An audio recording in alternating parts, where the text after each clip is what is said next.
Hello friends, I hope you are doing well. It is now 12:43 and the Apple Time Off event has finished. We went to this event live. There were many things like the Apple Watch, iPhone, and AirPods. Before I give you the information, please give us a like to help us feel less tired. Now, let's start talking about Apple and begin with the Apple Watch. The Apple Watch Series 10 is the thinnest and lightest Apple Watch ever. It is 7 millimeters thick and 10% thinner than the previous version. To make it this thin, Apple changed the internal parts, like the speaker, side button, and digital crown, making them smaller.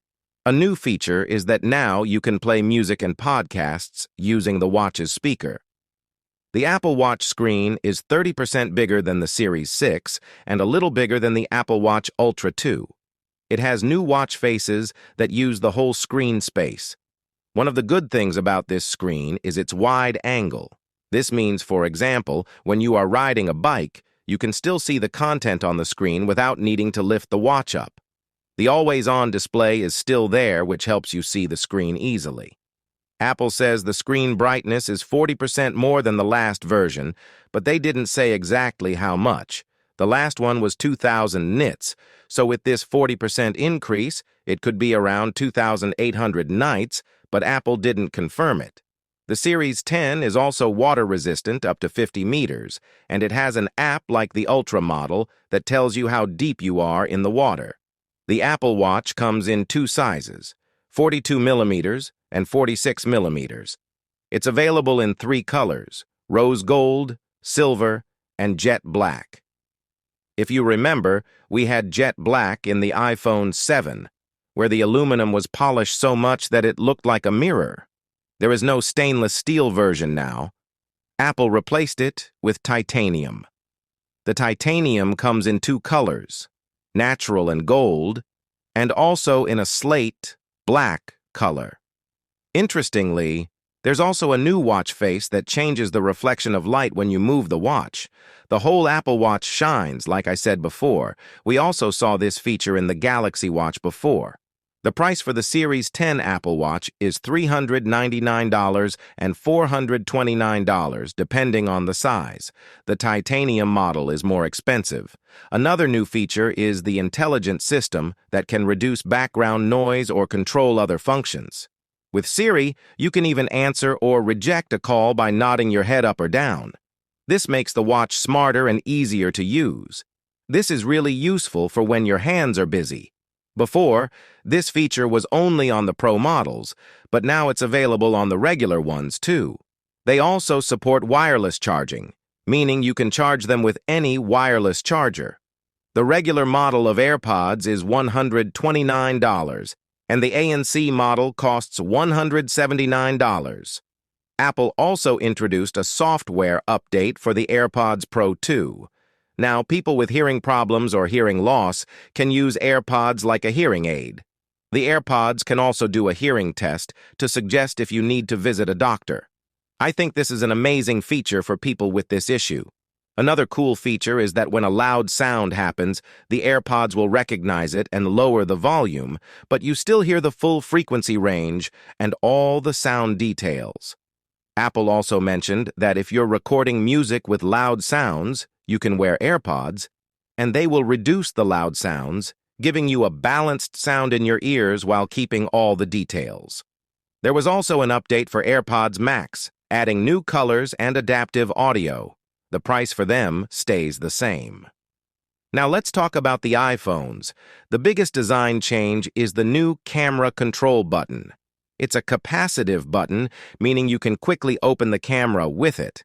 With this new camera control button, you can press it to open the camera, hold it to start recording a video, or press it lightly to focus. Pressing it harder takes a photo. You can also swipe on the button to switch between different camera settings or zoom in and out. This means you don't need to use the camera UI anymore. Even when you place your finger on it, the camera UI disappears, and you only see the subject you're focusing on. When you press this button, the screen border shows a reaction, which is quite interesting. The button uses a taptic engine to provide haptic feedback, giving you a touch response. It feels like a regular button but doesn't move. The basic iPhone models, like the Pro models, now also have an action button. This means that the basic models look and work the same as the Pro models. The screen brightness of the iPhone is 2000 nits, which is very bright. The hardware includes the A18 chip, based on the second-generation 3-nanometer process technology, which is more advanced. This chip is faster than the A16 chip in the iPhone 15. The graphics are handled by a 5-core GPU, and the iPhone 15 has a stronger graphics performance and advanced features like ray tracing and a more powerful AI engine. Apple says the memory bandwidth of the A18 chip is 17% higher, and it performs similarly to the A16 chip, but with 30% lower energy consumption. It's optimized to run AAA games, like those on the iPhone 15 Pro. To improve the chip's performance stability, Apple uses an advanced cooling system, which enhances stability by up to 30% during heavy use. For the basic iPhone models, Apple has arranged the cameras vertically to support spatial video recording for Vision Pro. Even though these models have only 2 cameras, the main 48-megapixel camera with sensor shift optical image stabilization can provide a 2x crop, simulating a telephoto lens effect. This setup allows for a similar experience to having a telephoto lens. The ultra-wide camera is 12 megapixels and has autofocus, so it can also be used as a macro camera. This gives you the effect of having 4 cameras. Unfortunately, the display still has a 60 Hz refresh rate. However, the screen is protected by the second-generation ceramic shield, which Apple claims is twice as durable as other glass on the market. The iPhone 16 costs $799, and the Plus model is $899.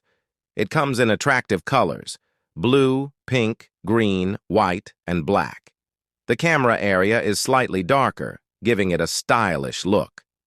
Apple has kept the Pro models distinct by adding special features that come from the A18 Pro chip, which is produced by TSMC with advanced 3-nanometer technology. Let's move on to the design. The iPhone 16 Pro has the camera control button and uses the second-generation ceramic shield. New color options include desert titanium and white titanium, in addition to natural and black. Apple has reduced the screen borders significantly. The iPhone 16 Pro now has a 6.3-inch display, while the Pro Max model features a 6.9-inch display. The new display is the largest ever on an iPhone, making it almost tablet-sized. However, this increase in screen size means the body is slightly larger and heavier. Apple has significantly reduced the screen borders. All the camera sensors have been updated. The ultra-wide camera is now also 48 megapixels with autofocus, so it can capture macro shots. Interestingly, the shutter lag is 0, meaning the camera captures the moment instantly without any delay. In the iPhone 16 Pro, the telephoto camera has also been upgraded to offer 5x optical zoom, using the same tetraprism technology as the Pro Max.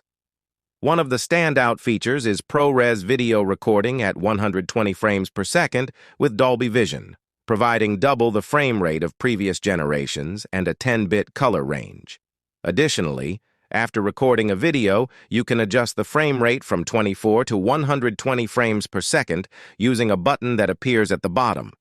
Apple has added 4 microphones to the back of the iPhone to improve audio quality when recording videos. Even more interesting is the audio mix feature, which lets you separate the sound of the subject from background noise or adjust the background sound levels during video recording.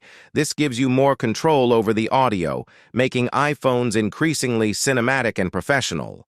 The A18 Pro chip features a 16-core neural engine, a 6-core GPU, and a 6-core CPU, with a 20% increase in memory bandwidth. Compared to the iPhone 12 Pro, it's 60% faster in CPU performance and twice as powerful in graphics. It also performs twice as well in ray tracing compared to the A17 Pro. This significant improvement shows how crucial the chip is for the performance of the iPhone 16 Pro and Pro Max. That's why Apple has used a strong cooling system in the iPhone 16 Pro, similar to previous models, to maintain processor performance under heavy loads. The battery features the same aluminum layer seen at the event, which helps it stay cooler and may extend its lifespan. The iPhone 16 Pro starts at $999 for the 128GB model and $1,199 for the 256GB model.